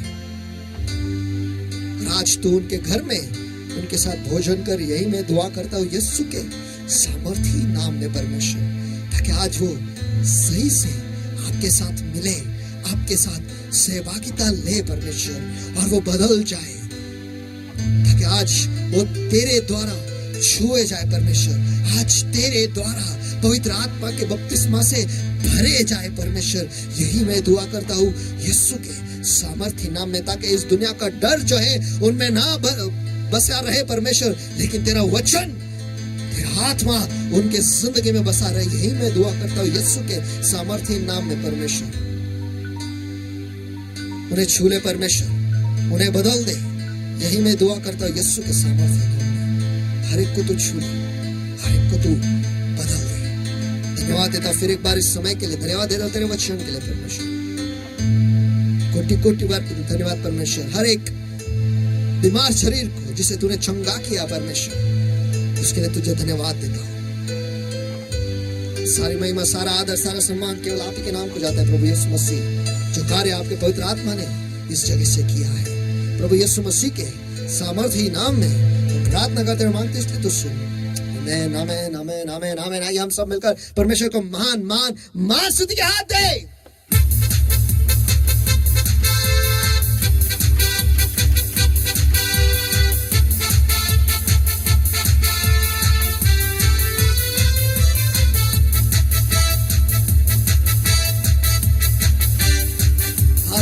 हालेलुया। आइए इस वक्त हम अपना दान दशमांश जो है परमेश्वर के भंडार में ले आएंगे। आपका पार्टनर्स अमाउंट, हॉल रेंट, जो कुछ भी है नीचे दिए गए नंबर पर, गूगल पे नंबर पर, या फिर जो अकाउंट नंबर है उस पर आप ट्रांसफर कर सकते हो। और इस बार जब आप लेके आओगे, आनंद से, खुशी से, आपके अतीत में अटके हुए मन से मत ले आओ, जो कहता है कि अगर मैं ये दूंगा तो मुझे क्या मिलेगा, या फिर मेरे घर कैसा चलेगा। ये सब छोड़ दो, परमेश्वर के भंडार में खुशी से और विश्वास से बो, और परमेश्वर का हाथ आपके जिंदगी पर कैसे आता है और आपको आपकी सारी जरूरतें वो कैसे पूरा करता है, इसका अनुभव आप खुद लेना। तो आइए मिलकर हम परमेश्वर के भंडार में आनंद से, खुशी से, नाचते हुए, गाते हुए हम परमेश्वर के भंडार में ले आए। Here we go.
धन्यवाद देते परमेश्वर आज के वचन के लिए। परमेश्वर धन्यवाद देते आज के इस मौके के लिए और इस वक्त के लिए जो आपने हमें दिया है परमेश्वर। सचमुच आपके जैसा दूसरा और कोई नहीं है, आपके जैसा विश्वासु और दूसरा कोई नहीं परमेश्वर। सारी महिमा, सारा आदर, सारा सम्मान प्रभु यीशु मसीह केवल आप ही के नाम को जाता है परमेश्वर। और हम आपको धन्यवाद देते हैं कि आज आपने हमसे बातें की है परमेश्वर। और हमें मदद कर परमेश्वर कि हम तेरे उपस्थिति गहराइयों में हम आए परमेश्वर। तेरे वचन के गहराइयों में हम जाए परमेश्वर। तेरे साथ बैठे, तेरे वचन के साथ हम बैठे परमेश्वर, ताकि हम हमारे अतीत से बाहर निकले और तुझ में जो अच्छाई है, तुझसे जो अच्छाई आती है परमेश्वर, तुझसे जो आशीषें आती है वो हम ग्रहण करें और प्राप्त करें हमारी जिंदगी में। और हाँ प्यारे प्रभु, इस वक्त आपके लोगों ने उनका दान दशमांश परमेश्वर, हॉल रेंट, पार्टनर सामान, जो कुछ भी जो बीज उन्होंने आपके राज्य में बोया है परमेश्वर, इस वक्त उस सारे बीजों को परमेश्वर, दान दशमांश को परमेश्वर आपके दयासन के सामने में ऊंचा उठाता हूँ परमेश्वर और उसे शुद्ध करता हूँ यीशु मसीह के सामर्थी नाम में। और हाँ प्यारे प्रभु मेरे परमेश्वर, इस वक्त मैं उसे आशीषित करता हूँ बढ़ती से, बहुतायत से और समृद्धि से यीशु मसीह के सामर्थी नाम में। और हाँ प्यारे प्रभु, उस पर जो सारे श्राप है परमेश्वर, गरीबी का श्राप, डर का श्राप, नुकसान का श्राप परमेश्वर, असफलता का श्राप जो उसे पकड़े चकड़े परमेश्वर, इस वक्त में उसके आड़े आता हूँ, उसे तोड़ देता हूँ परमेश्वर, उसे बांध देता हूँ, नष्ट करता हूँ यीशु के सामर्थी नाम में। और उस दान दशमांश, उस बीज को मैं आजाद घोषित करता हूँ यीशु के सामर्थी नाम में परमेश्वर। उस बीज के द्वारा परमेश्वर तेरे लोग की जिंदगी में बरकत आए, यही मैं दुआ करता हूँ यीशु मसीह के सामर्थी नाम में। उनके घरों में बहुतायत से उनके पास हो, यही मैं दुआ करता हूँ यीशु मसीह के सामर्थी नाम में परमेश्वर। इस दान दशमांश को मैं आशीष करता हूँ कि खुद से ही बना रहे, ताकि इसमें से निकाला भी जाए तो भी 12 टोकरे भर बचा रहेगा। ऐसा आशीष मैं उस पर खुला करता हूँ यीशु मसीह के सामर्थी नाम में। और हाँ मेरे प्रभु, इस वक्त जिन जिन लोगों ने आज उनका दशमांश आपके भंडार में लाया है परमेश्वर, जो सारे आशीष आपने उनके लिए लिखा है, इस वक्त उनके जिंदगी पर मैं खुला करता हूँ परमेश्वर, कि उनके लिए ईश्वर की खिड़कियां खुल जाए और हर एक दशमांश के लिए एक आशीष खुला किया जाए यीशु मसीह के सामर्थी नाम में। और वो बड़ा बांधेगा, ऐसा आशीष में उन पे खुला करता हूं यीशु मसीह के सामर्थी नाम में। और नाश करने वाला जो है उसे आप रोकोगे, ताकि नाश करने वाला जो है वो उनके उपज को, उनके मेहनत को, उनके फायदे को नुकसान न पहुंच पाएगा परमेश्वर, लेकिन आप उनकी सुरक्षा बनकर उनके उपज को, उनके मेहनत को, उनके फायदे को बचाए रखोगे और नाश करने वाले को धमकाओगे परमेश्वर। ऐसा आशीष मैं उन पे खुला करता हूँ यीशु मसीह के सामर्थी नाम में। उनके फायदे में उन्हें कोई नुकसान न हो, और जब जिस किसी भी चीज की अपेक्षा रख रहे हैं वो पाएंगे। ऐसा आशीष मैं उन पे खुला करता हूँ यीशु के सामर्थी नाम में। और आप उन्हें क्रम से, सुंदरता से, बढ़ती से और अमीरी से आशीषित करोगे। ऐसा आशीष मैं उन पे खुला करता हूँ यीशु के सामर्थी नाम में। और वो बढ़ेंगे, मशहूर होंगे और राष्ट्रों में फैलेंगे। ऐसा आशीष मैं उन पे खुला करता हूँ यीशु के सामर्थी नाम में प्रभु। और हाँ मेरे प्रभु, इस वक्त जो सारे पार्टनर्स है परमेश्वर, जिन्होंने आपके भंडार में वो ले आए हैं और आपके अभिषेक के साथ खड़े रहते हैं पार्टनरशिप में, जो सारे आशीष आपने उनके लिए लिखा है, इस वक्त उन पर, उनके जिंदगी पर, उनके परिवार पर खुला करता हूँ यीशु के सामर्थी नाम में, कि वो हमेशा वो अनुग्रह पाएंगे। ऐसा आशीष में उन पर खुला करता हूँ यीशु के सामर्थी नाम में। और जब तक वो इस पार्टनरशिप के करार में बंधे रहेंगे परमेश्वर, तब तक बढ़ती का आशीष उन पर बना रहे। ऐसा आशीष में उन पर खुला करता हूँ यीशु मसीह के सामर्थी नाम में। और जब कभी भी वो चमत्कार की अपेक्षा रखेंगे या चमत्कार की जरूरत हो, वो चमत्कार पाएंगे। ऐसा आशीष में उन पे खुला करता हूं यीशु के सामर्थी नाम में। और आप उन्हें विशेष तरीके से याद रखोगे और उनके निवास स्थान जो है वो महान बनेंगे। ऐसा आशीष में उन पे खुला करता हूं यीशु के सामर्थी नाम में। और उतना ही नहीं परमेश्वर, वो आपके अभिवचनों में वतन पाएंगे और हमेशा अच्छी सेहत में बने रहेंगे। ऐसा आशीष मैं उन पे खुला करता हूँ यीशु के सामर्थी नाम में प्रभु। और हाँ प्यारे प्रभु, जो पार्टनर्स है और जिन जिन लोगों ने उनको दशमांश दिया परमेश्वर के, ताकि ये सारे आशीष उन पर, उनके जिंदगी पर आ मिले परमेश्वर, इसलिए उन्हें आपके वचन के आज्ञा पालन से मैं आशीषित करता हूँ यीशु के सामर्थी नाम में प्रभु। और हाँ प्यारे प्रभु, इस वक्त जो नए इज़राइल के लिए आपने आशीष आपके वचन में लिखा है, इस वक्त उन पर खुला करता हूँ। यह तुझे आशीष दे और तेरी रक्षा करे, यह तुझ पर अपना मुख का प्रकाश चमकाए और तुझ पर अनुग्रह करे, यह अपना मुख तेरी ओर करे और तुझे शांति दे। और इसी रीति से यहोवा का नाम तुझ पर, तेरे बच्चों पर, तेरे परिवार पर है, और यहोवा तुझे, तेरे बच्चों को, तेरे परिवार को आशीष दिया करे। और हाँ प्यारे प्रभु, ये सारे आशीष मैं इस वक्त आपके लोगों पर खुला करता हूँ यीशु के सामर्थी नाम में प्रभु। और आपके वचन के आज्ञा पालन से मैं उन्हें आशीषित करता हूँ इस वक्त यीशु के सामर्थी नाम में परमेश्वर, ये सारे आशीषें उन्हें आ मिले, यही मैं दुआ करता हूँ परमेश्वर। इसका अनुभव उनके जिंदगी में आने दे, यही मैं दुआ करता हूँ यीशु के सामर्थी नाम में। और यहाँ पे प्रभु इस वक्त में आपके लोगों के जी शरीर आत्मा मन बुद्धि जीवन अंदर आना बाहर जाना परमेश्वर, घर परिवार, उनके गाड़ियाँ, उनके जानवर परमेश्वर, नौकरी बिजनेस जो कुछ भी है परमेश्वर, सब कुछ आपके पवित्र लहू के पवित्र तेल कर पवित्र अग्नि के नीचे में मोहर लगाता और आच्छादन करता है यीशु के सामर्थी नाम में। और यहाँ पे प्रभु सारी महिमा, सारा आदर, सारा सम्मान केवल आप ही के नाम को जाता है प्रभु यीशु मसीह। धन्यवाद देते फिर एक बार समय के लिए और क्षण के लिए प्रभु यीशु मसीह के सामर्थी नाम में हम प्रार्थना करते मांगते हैं, इसलिए तो सुन। आमीन आमीन आमीन। आइए हम सब मिलकर परमेश्वर को महान स्तुति के हाथ दे।